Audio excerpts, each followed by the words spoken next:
இன்னைக்கு நம்ம வீடியோல நம்ம கிட்ட இருக்கிற காய்கறி வச்சு கிராமத்து சாயல்ல ஒரு புளிக்குழம்பு அட்டகாசமா செஞ்சு பார்க்க போறோம். எப்படி செய்யலாம்னு வாங்க.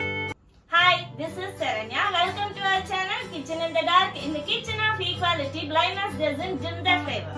இன்னைக்கு நம்ம வீடியோல கிராமத்து ஸ்டைல்ல ஒரு புளிக்குழம்பு தான் வச்சு பார்க்க போறோம். வாங்க எப்படி செய்யலாம்னு பார்க்கலாம். அதுக்கு முன்னால நம்ம சப்ஸ்கிரைபர் ஒருத்தவங்க கமெண்ட் செஞ்சு காட்டுங்க அப்படின்னு சொல்லி நமக்கு கமெண்ட் பண்ணியிருந்தாங்க. நெக்ஸ்ட் வீடியோல உங்களுக்கு நான் அதை செஞ்சு காட்டுறேன்.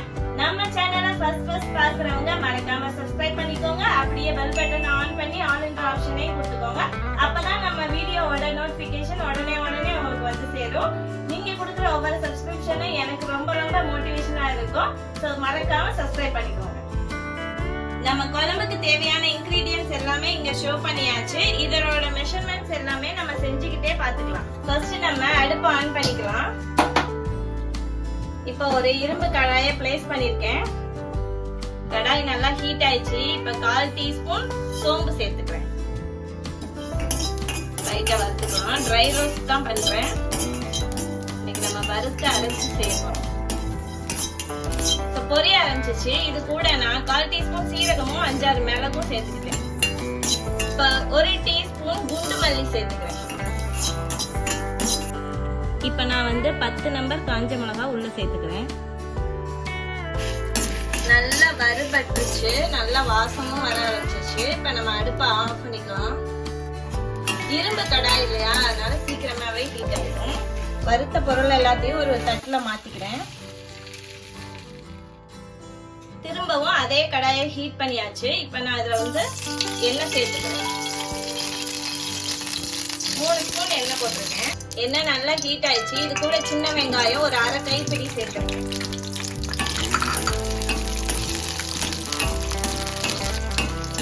வெங்காயம் ஓரளவு வதங்கிடுச்சு. இப்ப நான் வந்து தக்காளி சேர்த்துக்க போறேன். ஒரே ஒரு மீடியம் சைஸ் தக்காளி 2ஆ கீறி போட்டிருக்கேன்.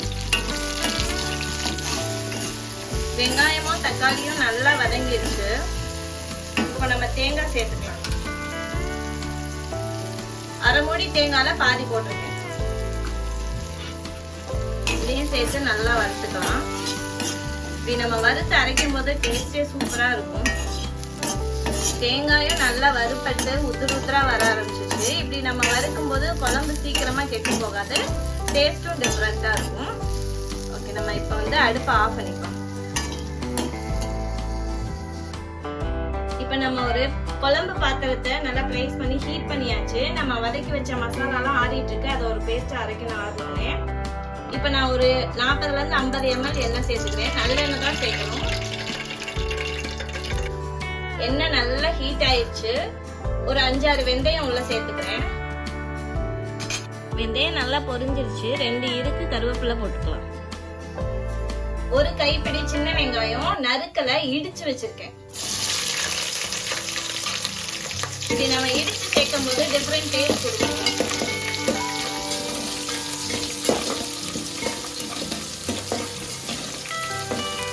வெங்காயம் ஓரளவுக்கு வதங்கிடுச்சு. இப்ப நான் வந்து ஒரு 5-6 பல் பூண்டு இடிச்சு வச்சிருக்கேன். அதை உள்ள சேர்த்துக்கிறேன்.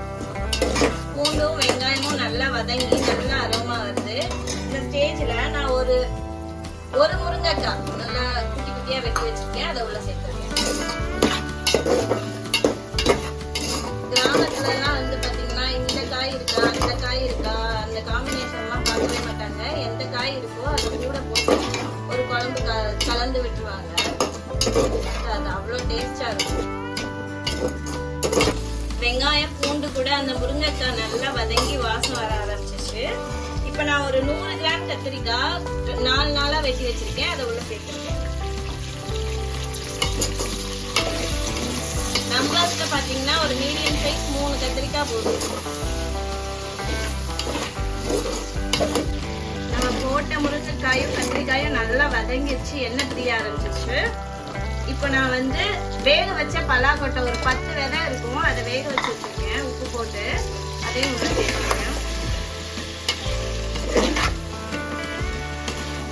இது கூட கீரை தண்டெல்லாம் சேர்ப்பாங்க. அதுவும் நல்லா டேஸ்டா இருக்கும்.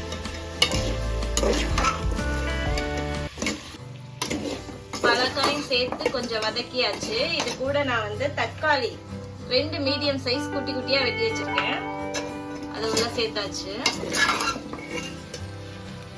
ஒரு டேபிள் ஸ்பூன் கல்லுப்பும் சேர்த்துக்கிறேன்.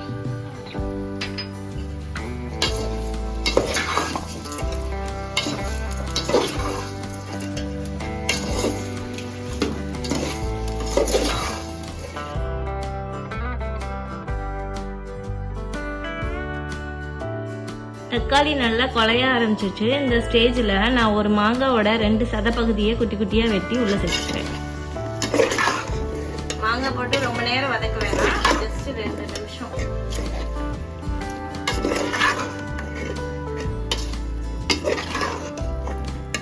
மாங்காய் போட்டு ஒரு 2 நிமிஷம் ஆயிடுச்சு. இப்போ நம்ம வதக்கி அரைச்சோம் இல்லையா, அந்த பேஸ்ட்டை உள்ள சேர்த்துக்கலாம்.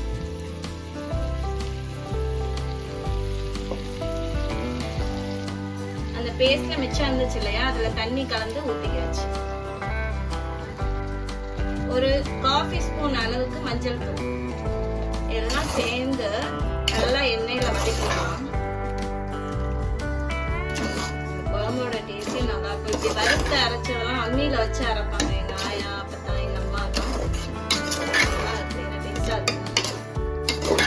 ஃபர்ஸ்ட் நீங்க ட்ரை ரோஸ்ட் பண்ணதெல்லாம் ஒரு பல்ஸ் போட்டு நல்லா பொடி பண்ணிக்கோங்க. அதுக்கப்புறமா வதக்கி வச்ச வெங்காயம், தக்காளி, தேங்காய் எல்லாம் சேர்த்து நல்லா பேஸ்டா ஃபைனா அரைச்சுக்கோங்க. இது கூட நான் ஒரு 600 ml தண்ணி சேர்த்துக்கிறேன். எல்லாத்தையும் சேர்த்து கலந்து விட்டுட்டு ஒரு கொதி வரட்டும். அதுக்கப்புறமா புளி தண்ணி சேர்த்துக்கோங்க. குழம்பு கொதி வர ஆரம்பிச்சிச்சு. இப்ப ஒரு 10 சொல அளவுக்கு புளிய நல்லா கரைச்சி எடுத்து வச்சிருக்கேன். நான் மாங்காய் சேர்த்தனால புளி கம்மியா தான் சேர்த்திருக்கேன். எல்லாம் சேர்ந்து நல்லா கலந்து விட்டுக்கலாம். நீங்க உப்பு, உரப்பு எல்லாமே இந்த ஸ்டேஜ்ல பாத்துக்கோங்க.